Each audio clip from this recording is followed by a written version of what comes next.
Hi everyone, welcome to today's tutorial where we learn the basic crochet stitches. Whether you're new to crochet or looking to brush up on your skills, this tutorial will guide you through the steps for creating the single stitch, half double stitch, double stitch, and triple stitch. Before we begin, let's make sure we have the right materials you need. I have here a crochet hook. So you can choose a size that fits comfortably in your hand. So I'm using a 2.0 millimeter and a yarn. This is a milk yarn, a pair of scissors. So let's start with the single crochet stitch. So using your yarn, I'm using my left hand to make guide with me on slipping a knot. Okay, so begin with a slip knot. So using your crochet hook, insert it into the hole and then yarn over to have a foundation row of any length that you want. Okay, so this is my foundation row. So insert your hook under your yarn and make a chain. So insert it into the hole to make your first stitch. So yarn over again and then pull it through the chain. So you have your second stitch. So yarn over and then pull through the hole and you have the third stitch. So repeat this process across the row. So I'm for this video I'm going to make a 10 single stitch row. So I have already 3. So yarn over, repeat the steps. Insert it into the hole. So you have the fourth stitch, yarn over, insert into the hole. You have the fifth stitch, yarn over, 6, yarn over, 7, yarn over, 8, yarn over, 9, yarn over, and then you have 10 stitch. Okay, you have 10 stitch of single crochet. So make sure your tension is even so your stitches don't get too tight or too loose. Next, we'll move on to the half double crochet stitch, which is slightly taller than a single crochet. Here's how you do it. So since we have a video earlier that we make 10 single stitch, so to make a half double crochet stitch, we need to skip 2. Okay, skip 2 stitches here. So 1, 2, and then from the third stitch we will insert here our crochet hook again. So you need to skip 2 stitches. So 1, 2, and then from the third stitch we will insert our crochet hook. So we need first to yarn over and then insert it into the third stitch and then yarn over and then insert it into the third stitch. So we have 3 loops here on our hook and then yarn over and pull through all the 3 loops. So this is the half double crochet stitch. So repeat the step, but this time you don't need to skip 2 stitch. Again, so to repeat the step and to finish all the stitches here, you don't need to skip the 2 stitch.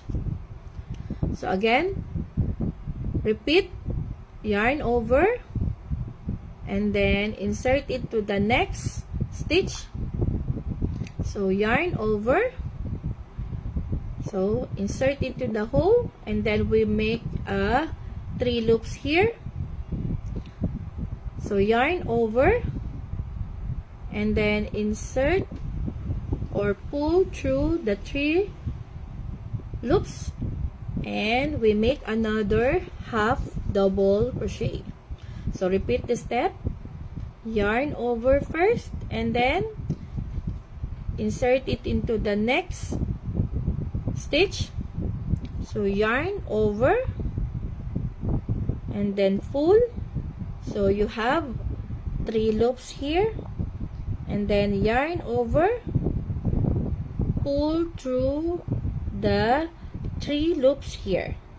Okay, so repeat the steps until you finish on the half double crochet. So repeat the step, yarn over, and then insert it into the next stitch. So yarn over, and then we make 3 loops here, yarn over, so pull all to the 3 loops. Okay, and then repeat the steps until we finish on the half double crochet.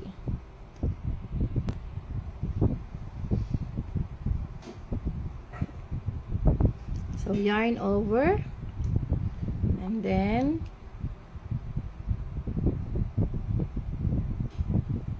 again repeat the step.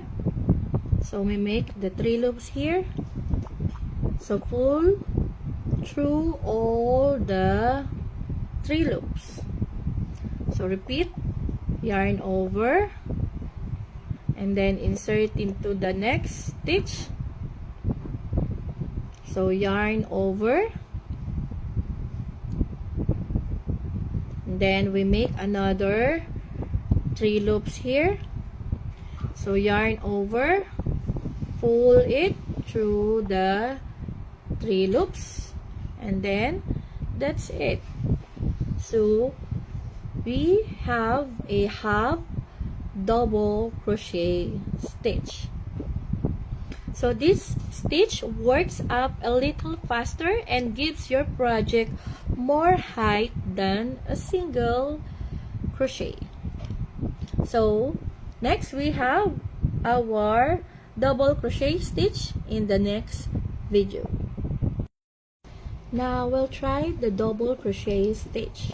This one is taller and great for creating open airy design.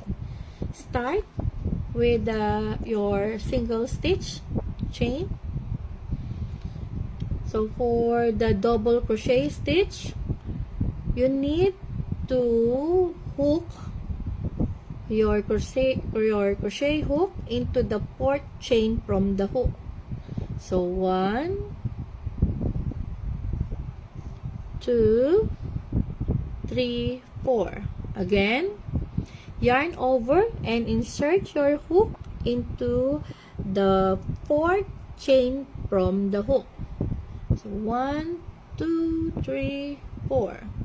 Yarn over, insert it into the 4th chain, yarn over, and then you have 3 loops. So yarn over, pull the first 2 loops, and then you have 2 loops left on your hook. Yarn over and pull the through both loops. So this is the double crochet stitch. Now, to repeat the step, you don't need to skip or the next double crochet. So what are you going to do is to yarn over and then hook it into the next chain. Yarn over. Again, you have 3 loops on your hook. Yarn over. Pull the first 2 loops. So you have 2 loops on your hook. Yarn over and pull through the both loops. So you have another double crochet stitch. So repeat the steps. Yarn over, chain or insert it into the next stitch. Yarn over. So you have 3 loops here. Yarn over, pull the first 2 loops. Now you have 2 loops left on your hook. Yarn over and pull through both loops. So repeat the step. Yarn over, insert it into the next chain. Yarn over. Then you have 3 loops. Yarn over, pull the first 2 loops. So you have 2 loops on your hook. Yarn over, and that is the double crochet stitch. So repeat the step. Yarn over, insert it into the next stitch. Yarn over. You have 3 loops here. Yarn over, pull the first 2 loops. So you have 2 loops left on your hook. Yarn over, and then that is the double crochet stitch. Repeat the step again. Yarn over, insert it into the next chain. Yarn over. So you have 3 loops here. Yarn over, pull the first 2 loops. Now you have 2 loops on your left on your hook. Yarn over, pull through both loops, and again that is the double crochet stitch. Repeat the step until you're done in your stitching your double crochet. So yarn over, insert it into the next stitch. Yarn over, and then you have 3 loops here. Yarn over, pull through the first 2 loops. So you have 2 loops left on your hook. Yarn over, pull through both loops. That is the double crochet. Again, repeat the step. Yarn over, insert it into the next chain. Yarn over. So you have 3 loops here. Yarn over, pull the first 2 loops. Okay, and then repeat the steps until you've done in your double crochet. So repeat the step. Yarn over, and then insert it into our last stitch. Yarn over. So we have 3 loops here. Yarn over, pull the first 2 loops. So you have 2 loops left on your hook, and then yarn over and then pull through the both loops. So you have now your double crochet. So to lock your stitch here, you need to yarn over and then make a single crochet. So you can now cut it and pull over using your crochet hook. So we're done with the double crochet stitch. So in the next video, we will learn the triple crochet stitch. Finally, we'll do the triple crochet stitch. So this is one of the tallest basic stitches, perfect for lacy patterns. So I make already my single crochet stitch. So to start with, you need to yarn over twice. So 1, 2. Okay, then insert your hook into the pip chain from the hook. So 1, 2, 3, 4, 5. Again, insert your hook into the pip chain from the hook. So 1, 2, 3, 4, 5. So this is the pip chain. So yarn over, and then you have here your 4 loops on your hook. 1, 2, 3, 4. So yarn over the first 2 loops. So 1, 2. So you have 3 loops left. So yarn over and then pull through the next 2 loops. So 1, 2. So yarn over one more time and pull through the final 2 loops. So this is the triple crochet stitch. So to repeat the step, again, yarn over twice, 1, 2, and then insert it to the next chain. You don't need to skip the pip chain. That is done for the first time if you are going to do the triple crochet stitch. So yarn over. So you have here the 4 loops. So yarn over, pull the first 2 loops.